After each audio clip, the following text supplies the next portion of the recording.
ভিলায় ফিরে এসে ডেমন হাউসকিপারকে নির্দেশ দিল নাইলাকে একটি গেস্ট রুমে নিয়ে যাওয়ার জন্য। এরপর সে নিজে তার স্টাডিতে চলে গেল। রেস্টুরেন্টের বাইরে যে লোকটা নাইলাকে ধাক্কা দিয়েছিল তার পরিচয় বের করার জন্য স্পন্সরকে তদন্ত করার দায়িত্ব দিল সে। কিছুক্ষণ পরেই স্পন্সর রিপোর্ট করলো, মিস্টার ডেমন, আমরা লোকটাকে শনাক্ত করতে পেরেছি।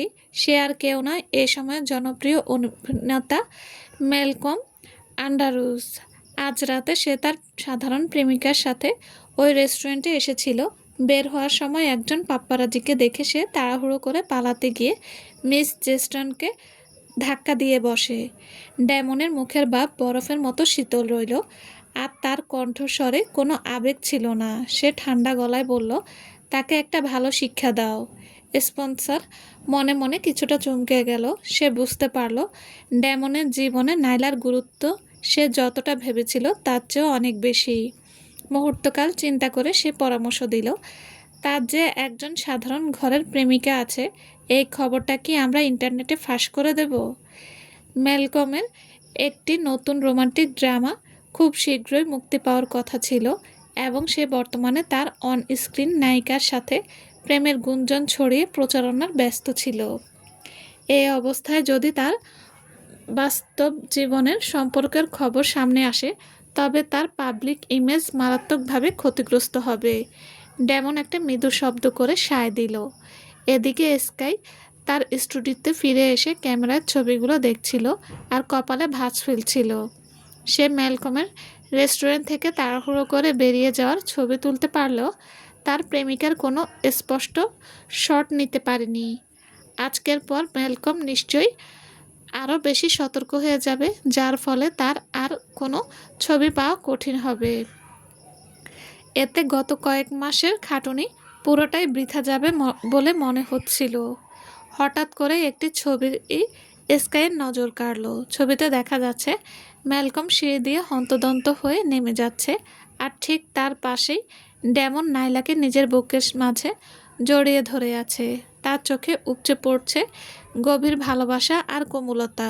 যদিও নাইলার মুখটা আংশিক দেখা যাচ্ছিল, তবুও তার ফর্সা গায়ের রং আর চোখ ধাঁধানো সৌন্দর্য যে কাউকে মুগ্ধ করার জন্য যথেষ্ট ছিল। ডেমন আর নাইলার এই রাজকীয় উপস্থিতির সামনে ম্যালকমকে কেবলই একজন ব্যাকগ্রাউন্ড ফিগার বা পার্শ্ব চরিত্রের মতো লাগছিল। স্কাই তার চুপকে হাত বোলাতে বোলাতে ভাবল, সে সাধারণত উচ্চবিত্ত সমাজের ভেতরের খবরে নাক গলাতে পছন্দ করে না, কারণ তারা তারকাদের চেয়েও অনেক বেশি বিপজ্জনক। এই ধরনের প্রভাবশালী পরিবারের সাথে শত্রুতা করা মারাত্মক ঝুঁকিপূর্ণ হতে পারে। প্রথমে ছবিটা ডিলিট করে দেওয়ার কথা ভাবলেও শেষ পর্যন্ত এর অসাধারণ কোয়ালিটির কারণে সে ছবিটা নিজের কাছে রেখে দেওয়ার সিদ্ধান্ত নিল। মধ্যরাতে ইন্টারনেটে ম্যালকমের সম্পর্কের খবর দাবানলের মতো ছড়িয়ে পড়ল। আধা ঘন্টার মধ্যে সেই পোস্টে লাখ লাখ কমেন্ট জমা হলো, এবং অতিরিক্ত ট্রাফিকের কারণে সাইটটি কিছুক্ষণের জন্য ক্র্যাশ করলো। ম্যালকমের ম্যানেজার তাকে ফোন করে ঘুম থেকে তুলল এবং পুরো বিষয়টি নিয়ে জেরা করতে শুরু করলো। ম্যালকম পুরো ব্যাপারটায় চরম বিভ্রান্ত হয়ে পড়ল। সোফি, আমি কসম খেয়ে বলছি, নিকোলের সাথে ডিনার করার সময় কেউ আমাদের ছবি তুলতে পারেনি। কিভাবে এই খবর জানাজানি হলো আমি সত্যিই জানি না। ইন্টারনেটের ছবিগুলো খুব একটা স্পষ্ট নয়, তাই আমরা এটা অস্বীকার করব। একটা স্পষ্টকরণ নোটিশ আর লয়ার্স লেটার পাঠিয়ে দিলেই সব ঠিক হয়ে যাবে। ম্যালকম বোঝানোর চেষ্টা করলো। সোফি বেয়ার্ড চরম ক্ষিপ্ত হয়ে ঠান্ডা গলায় জবাব দিল, আমি তোমাকে ওসব জিজ্ঞেস করছি না। আমি জানতে চাইছি ইদানিং তুমি কারো সাথে ঝামেলায় জড়িয়েছি কি না। কোম্পানির উপর মহলে যখন আমি এই খবর ধামাচাপা দেওয়ার জন্য যোগাযোগ করলাম, তখন তারা পরিষ্কার জানিয়ে দিল যে কোনো পিআর বা স্পষ্টকরণ দেওয়া যাবে না। ম্যালম স্তব্ধ হয়ে গেল। রাগে তার মুখ অন্ধকার হয়ে এলো। আমি শুটিং নিয়ে এতটাই ব্যস্ত ছিলাম যে আজ রাতে শুধু নিকোলাসের সাথে দেখা করেছি। কাউকে চটানোর মতো সময় বা সুযোগ আমার ছিল না। হঠাৎ করে তার মনে পড়ল রেস্টুরেন্ট থেকে বের হওয়ার সময় একটা মেয়েকে ধাক্কা দেওয়ার কথা। কিন্তু সে নিজেকে এতটাই ভালোভাবে ঢেকে রেখেছিল যে সেই মেয়েটির পক্ষে তার পরিচয় জানা কোনোভাবেই সম্ভব ছিল না। সোফি একটু ভেবে ম্যালকমের কথায় সায় দিল। সে ইদানিং ম্যালকমের সাথেই ছিল এবং বড় কোনো ঝামেলার কথা তার জানা ছিল না। একটা দীর্ঘশ্বাস ফেলে সে ঠান্ডা গলায় বলল, আপাতত তুমি আর নিকোল একে অপরের সাথে দেখা করবে না। আগামীকাল সকালে আমি কোম্পানিতে গিয়ে বাকিটা তদন্ত করে দেখছি। ম্যালকমের মুখ থমথমে হয়ে রইল। তাহলে এই ফাঁসের কী হবে?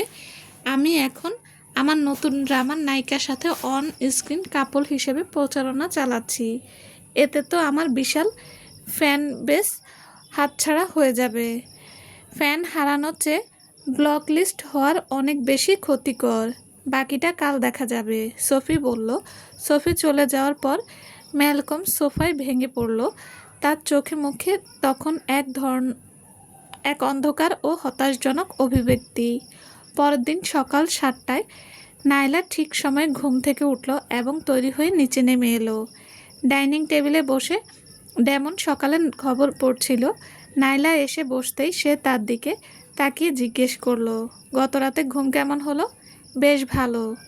আচ্ছা আঙ্কেল ডেমন, একটু পরে আমি কি আপনার গাড়িতে করে কোম্পানিতে যেতে পারি? তার নিজের গাড়িটা এখনও সেই বারের সামনেই পড়ে আছে এবং আজ রাতের আগে সেটা আনা সম্ভব হবে না। ডেমন কফিতে চুমুক দিয়ে বলল, আর হ্যাঁ, আজ থেকে আমাকে আর আঙ্কেল ডেমন বলে ডাকবে না। নাইলা নিজের দৃষ্টি নিচু করে মাথা নাড়ল। আচ্ছা। গাড়ি যখন কোম্পানির কাছাকাছি পৌঁছালো তখন নাইলা ডেমনকে অনুরোধ করলো তাকে মোড়ের মাথাতেই নামিয়ে দেওয়ার জন্য। অনুরোধটা শুনে ডেমনের কপালে ভাঁজ পড়ল। তার চোখে মুখে স্পষ্ট অসন্তোষ ফুটে উঠল। আমাকে সাথে নিয়ে চলতে কি তোমার লজ্জা লাগে? ব্যাপারটা মোটেও তেমন নয়, নাইলা বুঝিয়ে বলার চেষ্টা করলো। ক্লার্কের সাথে আমার সবেমাত্র ডিভোর্স হয়েছে।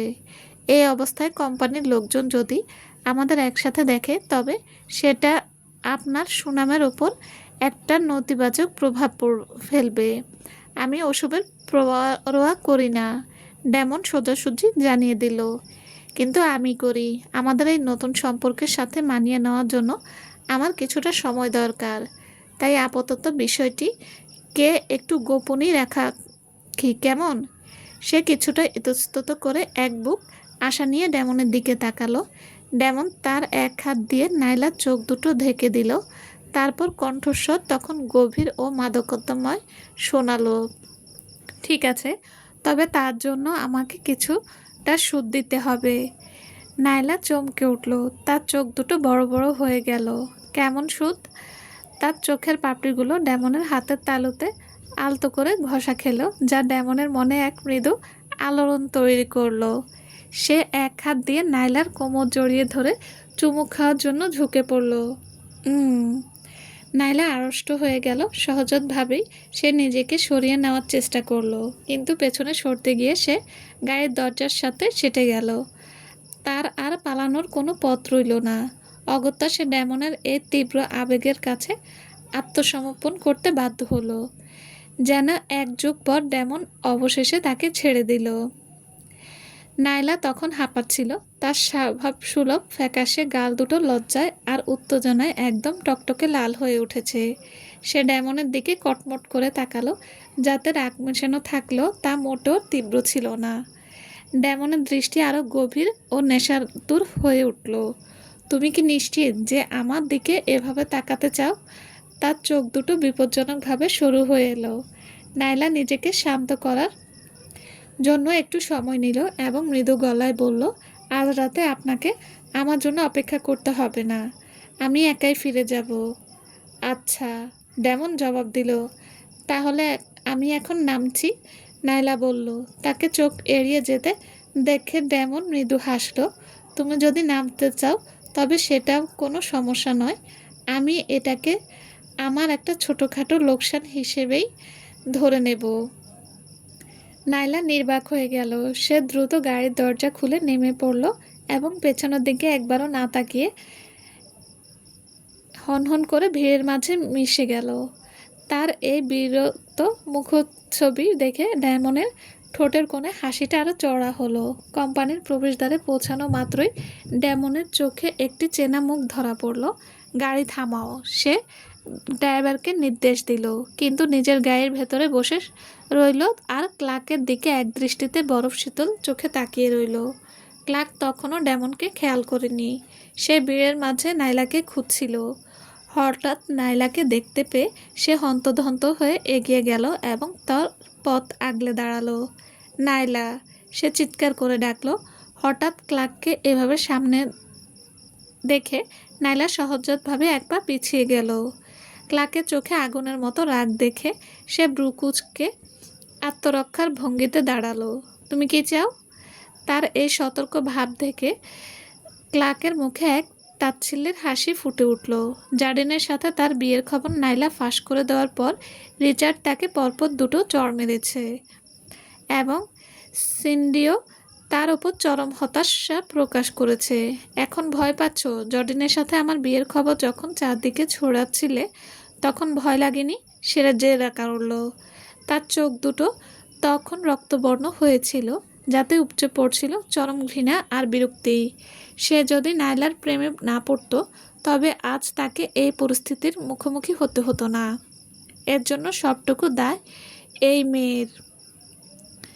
তুমিও তো আমার বাড়িতে লোক পাঠিয়ে সব কিছু তছনছ করেছে ছাড়োনি।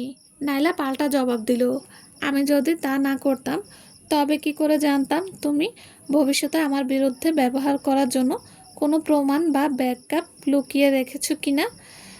ক্লার্ক এমনভাবে কথাগুলো বলল যেন তার এই নিকৃষ্ট কাজটি পুরোপুরি ন্যায়সঙ্গত ছিল। নাইলা স্তব্ধ হয়ে গেল। সে ভাবছিল অতীতে সে কতটা অন্ধ ছিল যে এই লোকটার আসল রূপটাই চিনতে পারেনি। সে আর কোনো তর্ক না করে ক্লার্ককে পাশ কাটিয়ে চলে যাওয়ার চেষ্টা করলো। ক্লার্ক দাঁতে দাঁত চেপে নাইলার হাত শক্ত করে চেপে ধরল। নাইলা, আমার এই অবস্থা করে তুমি এভাবে সহজে পার পেয়ে যাবে ভেবেছ? নাইলা যখন তার হাতটা ঝাড়া দিয়ে সরিয়ে নেওয়ার চেষ্টা করছিল ঠিক তখনই পেছন থেকে এক গম্ভীর ও শীতল কণ্ঠস্বর ভেসে এলো, ওকে ছাড়ো। দুজনেই চমকে উঠে পেছনে তাকালো এবং দেখলো ড্যামন দাঁড়িয়ে আছে। নাইলা অবাক হয়ে চোখ বড় বড় করলো। ড্যামন তো এতক্ষণ কোম্পানির ভেতরে থাকার কথা, তবে সে এখানে কেন? ক্লার্ক তাচ্ছিল্য ভরে হাসলো। আঙ্কেল ড্যামন, এটা আমার আর ওর মধ্যকার ব্যক্তিগত ব্যাপার। আপনি কেন এর ভেতরে নাক গলাচ্ছেন? ড্যামনের দৃষ্টি ছিল তলোয়ারের মতো ধারালো ও শীতল। সে স্পষ্ট ও দৃঢ় কণ্ঠে ঘোষণা করলো, ও এখন আমার গার্লফ্রেন্ড। কি?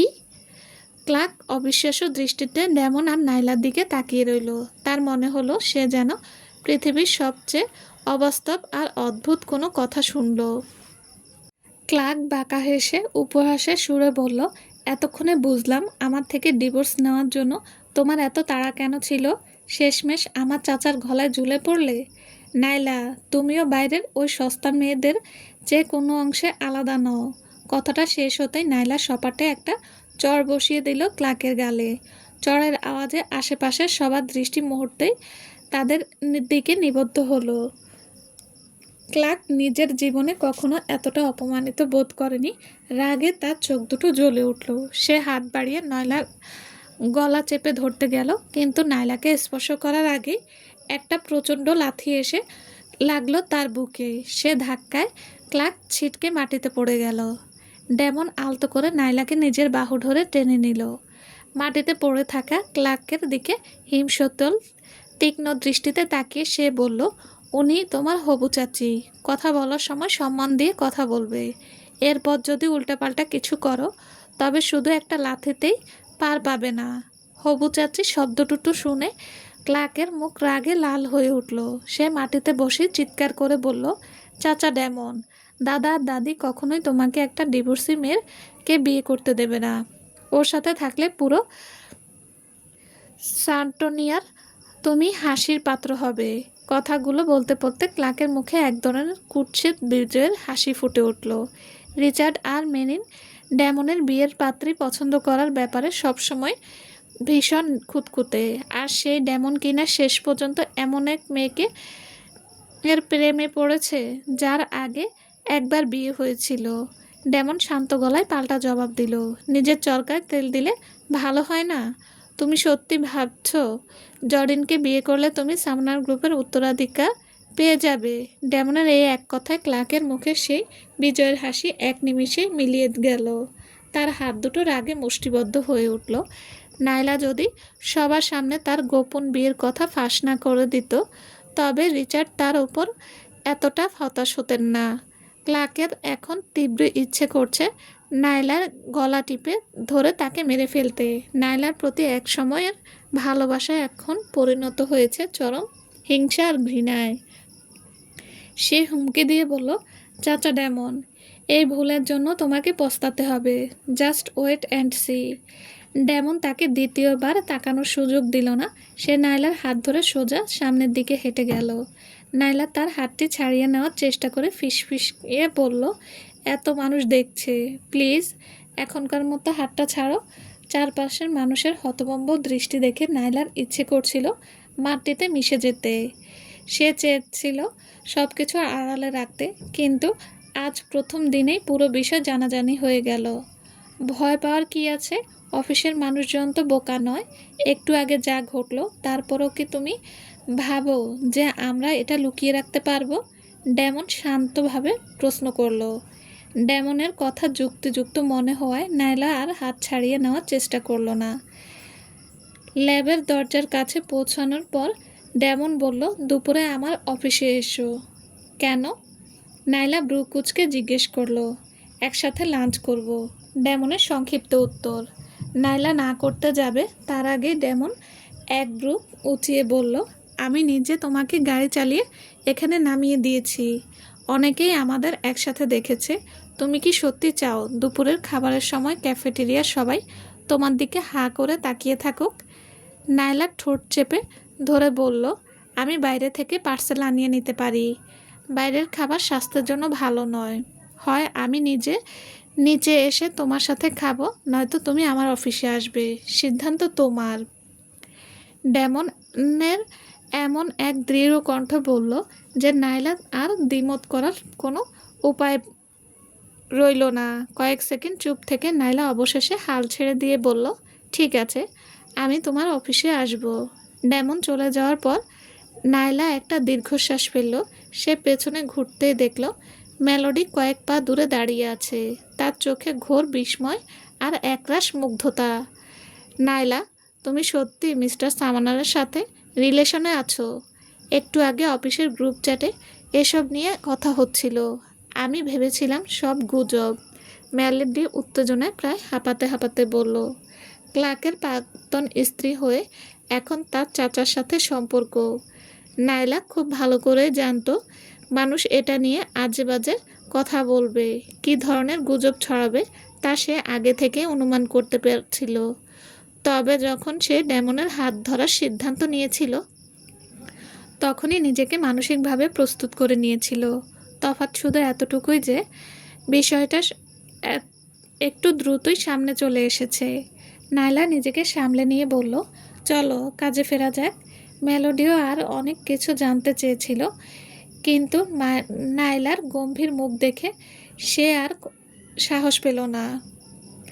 এদিকে ড্যামনও নাইলার সম্পর্কে খুব দ্রুতই রিচার্ড এবং ম্যারিন কানে গিয়ে পৌঁছালো। খবরটা শুনে ম্যারিন এতটাই রেগে গেলেন যে রাগের মাথায় তিনি জ্ঞান হারিয়ে ফেললেন। আর রিচার্ড সঙ্গে সঙ্গে ড্যামনকে ফোন করে বাড়ি ফিরে আসার নির্দেশ দিলেন।